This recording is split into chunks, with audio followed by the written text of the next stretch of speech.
तो खदीजा ने हुजूर को देखा। किसको देखा? थोड़ा तुम भी बोलो ताकि बोलने का भी सवाब मिले। किसको देखा? हुजूर को।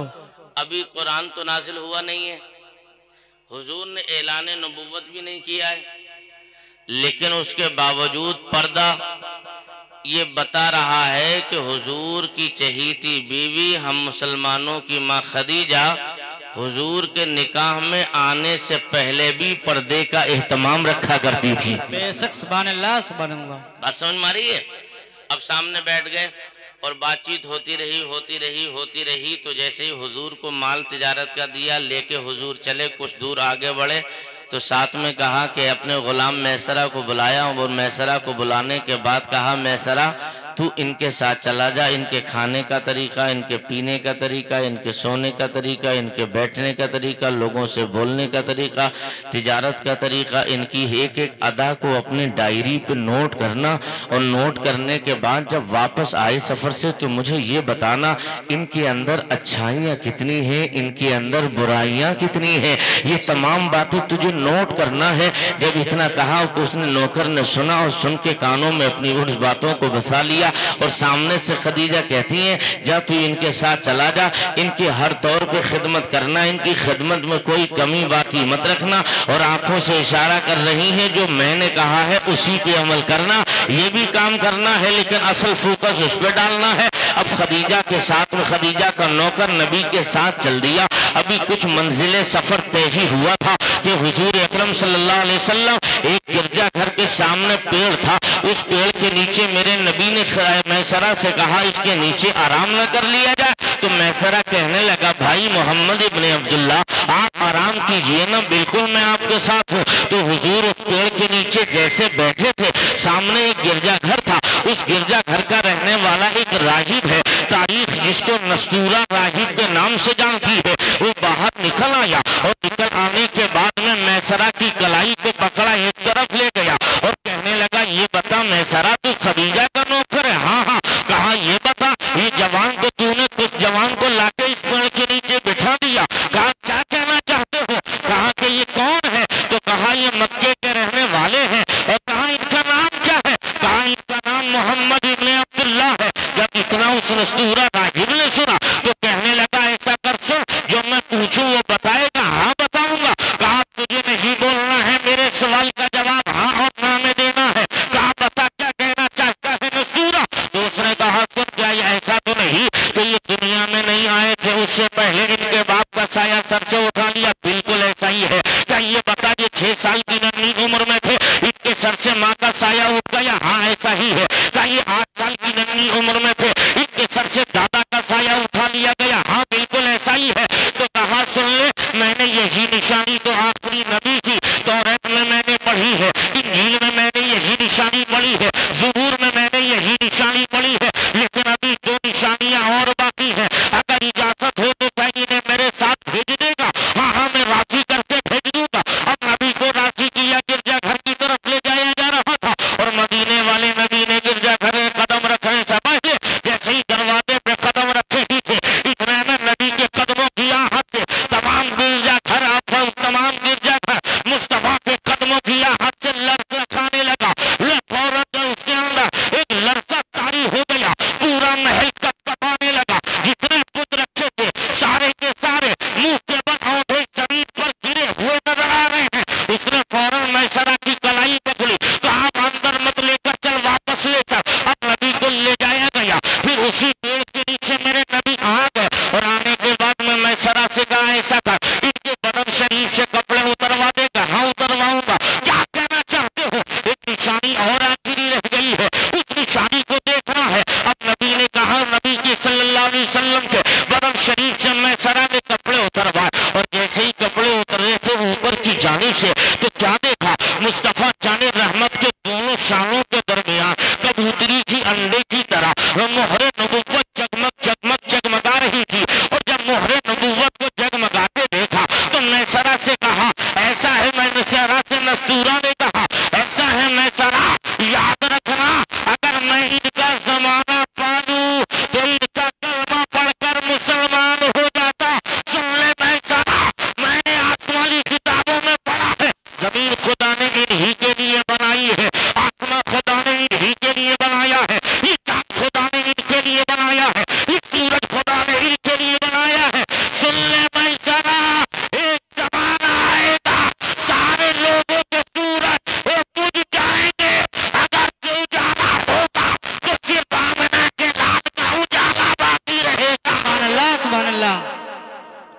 सबकी रोशनी खत्म, अगर रोशनी रहेगी तो आमिना के लाल की रहेगी। बेशक। जब इतना कहा अब हुजूर आगे बढ़े। बात यहाँ तक समझ में आ गई आपके? जी खूब आ गई। जी। और बताऊं आगे का सफर? प्यार से बोलो सुभान अल्लाह। अब हुजूर आगे बढ़े। आगे जैसे ही बढ़े थे तो कुछ दूर के बाद में, जैसे आज हमारे यहाँ धूप निकल रही, कभी बादल है कभी धूप है, लेकिन उस मक्के की जमीन पर धूप, अल्लाह अकबर। आगे बढ़े मेरे नबी, क्या देखा? मैसरा जब साथ में था तो मैसरा ये देख रहा है कि अगर पेड़ों के नीचे से हुजूर निकल के जाते हैं तो पेड़ हुजूर को झुक झुक कर सलाम करते हैं, पत्थर हुजूर से बातें करते हैं, और जैसे ही धूप में मेरे नबी चलते हैं तो आसमान से बादल का टुकड़ा आता है, नबी के सर पे साया कर लेता है।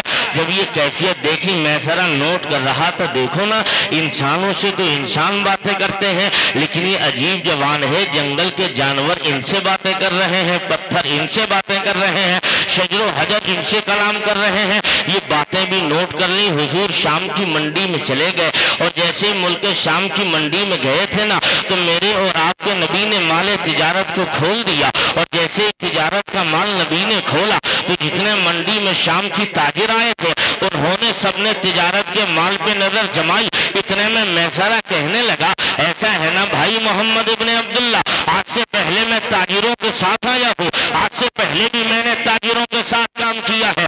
आप कितनी मर्तबा तिजारत के लिए आए हो? कहा पहली मर्तबा आया हूँ। कहा तुम्हें मंडी के उसूल मालूम नहीं होंगे, मंडी का तरीका पता नहीं होगा। ऐसा करो भाई जान, मंडी का तरीका ये है, जो अपने माल की जितनी झूठी तारीफ करता है उसका माल उतनी जल्दी बिक जाता है, जिसकी जितनी तारीफ होगी माल जल्दी बिकेगा। तो मेरे नबी ने कहा, मैसरा वो आज तक तेरे साथ हुआ होगा या ताजिरों ने किया होगा, यानी झूठों की मंडी में झूठ पर सौदा किया गया था, लेकिन याद रखना मैसरा, आज झूठ की बुनियाद पर नहीं, आज झूठों की मंडी में सच की बुनियाद पर सौदा किया जाएगा। तो मैसरा कहने लगा, जब तिजारत का माल बिक गया तो मैसरा ने कहा, अगर झूठों की मंडी में पहली बार अगर कोई सच बोला था तो अब्दुल्ला का बेटा मोहम्मद रसूलुल्लाह सच बोला था। नारे तकबीर, नारे रिसालत, जश्न मिलादुन नबी, शान मुस्तफा, किरदार मुस्तफा, नारे तकबीर, नारे रिसालत। जब हुजूर अकरम सल्लल्लाहु ताला अलैहि वसल्लम ने माल तिजारत सारा बेच दिया, चुटकियों में माल बिक गया, बहुत जल्दी माल बिक गया, लेकिन माल बिकने की अदाएं भी बड़ी लाजवाब थी। आप देखते हैं अपने यहाँ की मंडियों का जायजा लो तो क्या होता है, उसमें के लोग खरीदार पहुँचते हैं तो माल उलट के उलट के देखते हैं माल सही है, कहीं ऐसा तो नहीं ऊपर ऊपर का सही हो नीचे गड़बड़ हो। लेकिन वाह मुस्तफ़ा, आपकी तिजारत का कोई जवाब नहीं है। लोग आ रहे हैं तो माल पे नजर कम है, मुस्तफ़ा के जमाल पे नजरें सबकी टिकी हुई हैं। और जैसे ही नबी के चेहरे को देखते रहे, माल किसी ने न देखा, लिया और चलते बने, लिया और चलते बने। और हर मैसरा कहने लगा, मैंने तो ये तक देखा कि लोग माल लेकर जा रहे होते हैं और मुड़ मुड़ के जहां तक नबी का चेहरा दिखता रहता है, ताजिर मुड़ मुड़ के नबी के जमाल को देखते चले जा रहे हैं। और जब ये कैफियत देखी और देखने के साथ थोड़ी देर में सारा माल बिक गया, ढेर सारा नफा हासिल हो गया। अब खदीजा के नौकर भी चले हैं, मुस्तफा भी चले हैं, अब पूरा काफिला चलता रहा। चलते चलते मैसरा आगे बढ़ा और जाने के बाद में इत्तला दे दी कि काफिला आ रहा है। तो खदीजा खदीजा मकान की छत पे चढ़ के ये देख रही है कि धूल उड़ रही है, लेकिन चेहरा समझ में नहीं आ रहा किसका काफिला आ रहा है किसका नहीं आ रहा है। लेकिन कहने लगी खदीजा, अगर उन तमाम लोगों में सारे लोगों के चेहरों पे धूल जमी हुई दिख रही थी, अगर किसी का चेहरा मिसले आईना नजर आ रहा था तो अब्दुल्ला के बेटे मोहम्मद का नजर आ रहा था। नारे तकबीर, नारे रिसालत, मसलके आला हजरत, जिसने ईद मिलादुन नबी, नारे तकबीर। बात समझ में रहे तो क्या बोलना है आपको? मैं लतीफे सुना के मैं आपको हंसाऊंगा नहीं, और मैं सुनाता भी नहीं हूं। क्योंकि हुजूर का मिंबर है, इस मिंबर से अल्लाह और रसूल की बातें होनी चाहिए। बेशक हंसी ठिट्टे के लिए ये मिंबर नहीं होते। हक बात। और मैं तो ये कहता हूँ कि उलमा के सामने बैठकर हुजूर की महफिल में बैठकर लोगों को रोना चाहिए, ना कि हंसना। बेशक आप कब तक हंसते रहोगे? देखो ना दुनिया कहाँ से कहाँ पहुंच गई। तो ये रोने का मकाम है, बल्कि होना ये चाहिए कि जब महफिल में आओ हंसते हुए आओ, रोते हुए वापस जाओ।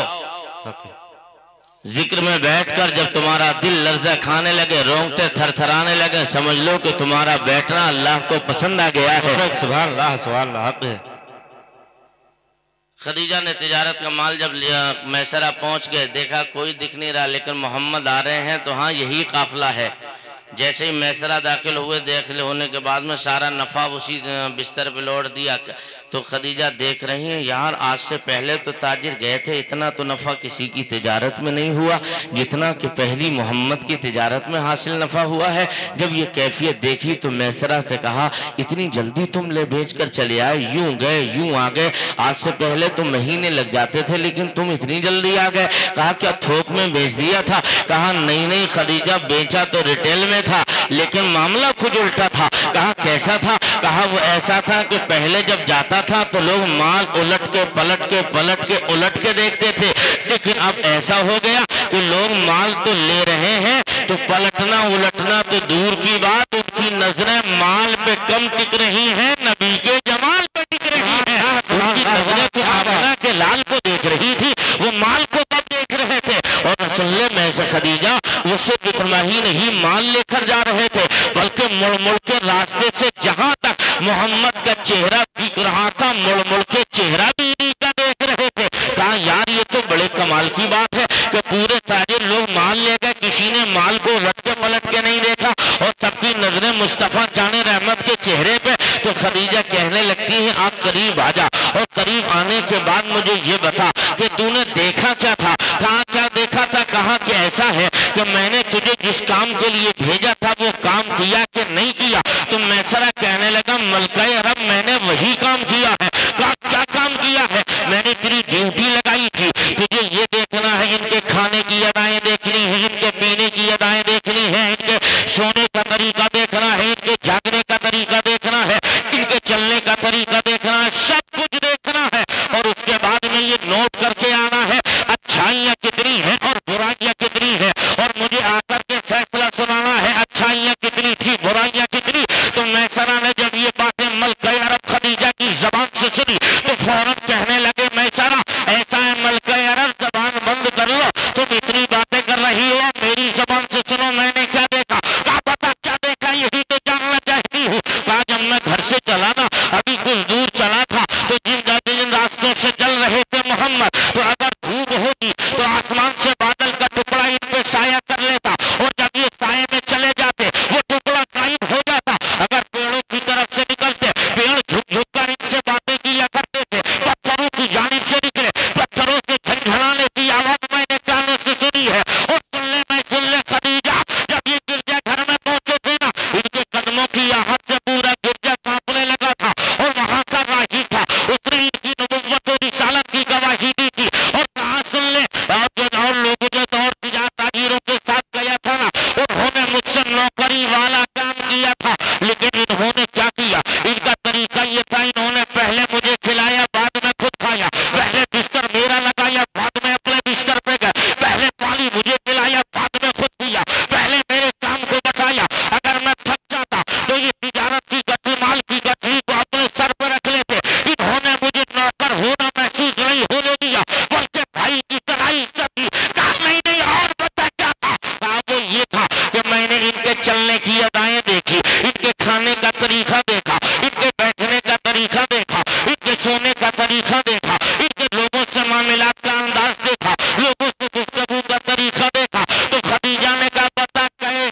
सरकार की आमद, दिलदार की आमद, नारे तकबीर, नारे रिसालत। सुभान अल्लाह, माशाअल्लाह, सुभान अल्लाह, वाह क्या बात, जिंदाबाद जिंदाबाद, बहुत बेहतरीन।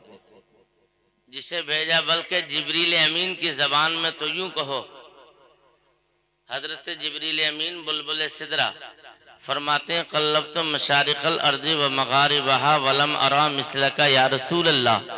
मैंने जमीन व आसमान, पूरा पश्चिम मशरिक मगरिब, पूरी जमीन को उलट पलट के देख लिया, मगर हुजूर आपकी तरह मैंने किसी को नहीं पाया। और जब इस पे नजर बरेली के कलंदर आशिक रसूल फना फिर रसूल सैयदी इमाम अहमद रजा की पड़ी तो मेरा रजा पुकार उठा, यही बोले सिदरा वाले जमाने जहां के थाले सभी मैंने छांट डाले, तेरे पाए का न पाया, तुझे यक ने यक बनाया, तुझे हमद है खुदाया, तुझे हमद है खुदाया। हजरात अब तिजारत का माल ला करके रख दिया था और उसके बाद खदीजा, ये वही खदीजा है। बेटा नींद आ रही है तुझे? तो इधर देख, चहल पहल मत कर। ये खदीजा हैं, 2 शौहरों से बेवा हो चुकी हैं। कितने शौहरों से? बोलो ना। तुम्हारे, बल्कि यूं कहो इस्लाम की पहली माँ, इस्लाम की पहली औरत। जो पीछे खड़े हो आगे आ जाए, यहाँ बैठा करके आप बात ना करें। इस्लाम की पहली औरत है और हम मुसलमानों की पहली माँ है इस्लाम की। कौन है? माँ। और अम्मा की बातें सुनते हुए तुम्हें अच्छा नहीं लग रहा है? हैं? बिल्कुल लगेगा, बेटों को तो जरूर लगना चाहिए। जी जी। पहली माँ की बातें हो रही हैं। तो ये 2 शौहरों से बेवा हो चुकी थी, लेकिन इन्होंने इरादा खत्म कर दिया था अब किसी से निकाह नहीं करना है। लेकिन जैसे ही हुजूर की ये तमाम आदात और अखलाक और खसाइल और शमाइल को देखा तो इनके दिल में फिर से शौक पैदा हुआ, क्यों ना इसी जवान से शादी कर ली जाए। बेशक, क्यों ना इसी जवान से शादी की जाए।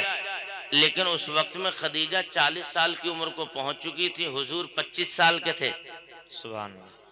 बोलो भाई और जोर से। सुभान। 25 साल के नबी, 40 साल की खदीजा। है कोई ऐसा बेटा कि जो 40 साल की बूढ़ी औरत से जिसने बुढ़ापे में कदम रख दिया हो और खुद 25 साल का हो, कर लेगा शादी? नहीं करेगा। अगर किसी को सुन सुना के शौक पैदा भी हो जाए तो वो तैयार भी हो जाए तो मोहल्ले पड़ोस के रिश्तेदार कहेंगे क्यों रे तेरी क्या शादी के रिश्ते खत्म हो गए थे, तो उस बुढ़िया से बारात करने के लिए चला है। लेकिन वाह मुस्तफ़ा, आपका तो कोई जवाब नहीं है। आप दुनिया में आइडियल बन के आए हैं, दुनिया को रास्ता दिखाने के लिए आए हैं। 25 साल की उम्र में 40 साल की खदीजा को अपनाना कोई कमाल की बात है, कोई आसान काम नहीं था। लेकिन जैसे ही खदीजा के दिल में ये शौक आया क्यों ना निकाह कर लूं, अगर ये राजी हो जाए, तो अपनी नौकरानी नफीसा को भेज दिया और भेजने के बाद में कहा राजी कर लो उन्हें। जैसे ही कहीं ना जाने के बाद में अर्ज किया था, ओ मोहम्मद इब्ने अब्दुल्ला, आपको हमारी मलिका अरब खदीजा आपसे निकाह करना चाहती है, आपकी क्या मर्जी है? तो मेरे आका इरशाद फरमाते हैं, ओ नफीसा, ये काम मेरा थोड़ी है, ये मेरी मर्जी थोड़ी चलेगी। ऐसा करता हूँ मैं पहले अपने घर के बुजुर्गों से मशवरा कर लूं, सब अगर जवाब हाँ में होगा तो हो जाएगा। तो मैंने तसव्वुर में अर्ज किया था, या रसूल अल्लाह, आप क्या बात कर रहे हैं मशवरे की? आपकी शान तो ये है, आपकी बातें तो आपका परवरदिगार रद्द नहीं करता है, ये आपके घर वालों की हैसियत क्या है? आप अगर चाहे दिन को रात कह दे तो दिन रात में बदल जाए, अगर आप रात को दिन कह दे तो रात दिन में बदल जाए, रात में तब्दील हो जाए, जमीन आसमां बन जाए, आसमां जमीन हो जाए। लेकिन या रसूल अल्लाह, आपकी बातें रद्द कौन कर देगा? लेकिन मेरे नबी की रूहानियत जवाब देती है, वो मेरे बंदे मेरे गुलाम परेशान ना हो, ये काम अपने लिए नहीं किया जा रहा है, ये उम्मत को सिखाने के लिए किया जा रहा है, ताकि कल मेरी निगाहें देख रही है कि मेरी उम्मत के बच्चे कल जवान होंगे और जवान होकर के उनकी भी शादी के रिश्ते आने लगेंगे। तो कहीं ऐसा न हो मेरी उम्मत का कोई जवान माँ बाप को छोड़कर अपनी मर्जी से शादी न कर ले, अपने घर के बुजुर्गों का मशवरा शामिल जरूर करे। इसलिए मैं ये बात रख रहा हूँ, अब मैं दावे से कह सकता हूँ, जिन रिश्तों के अंदर बुजुर्गों के मशवरे शामिल होते हैं, अल्लाह उन रिश्तों में बरकतें पैदा कर देता है। माशाअल्लाह, क्या बात है।